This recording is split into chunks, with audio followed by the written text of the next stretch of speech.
ಹೋಳಿಗೆ ಹಬ್ಬದ ದಿನವೇ ಸುಬ್ಬನ ಮನೆಯಲ್ಲಿ ಮಾಡಲೇಬೇಕು ಒಬ್ಬಟ್ಟು.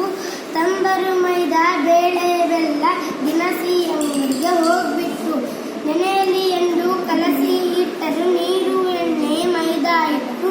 ಬೇಳೆ ಬೇಯಿಸಿ ನೀರನ್ನು ಬಸಿದು ತೆಗೆದರು ಬೇಳೆ ತಿಳಿಕಟ್ಟು.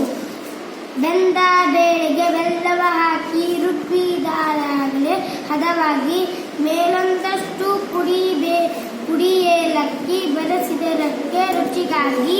ಮೈದಾ ಹಿಟ್ಟಿನ ಕಣಕವ ಮಾಡಿ ದುಂಡಗೆ ಚಂದಿದ ಒತ್ತಿದರು. ಹೂರಣ ದುಂಡೆಯ ಗುಂಡಗೆ ಮಾಡಿ ಕಣಕದಲ್ಲಿಟ್ಟು ಮೆತ್ತಿದರು.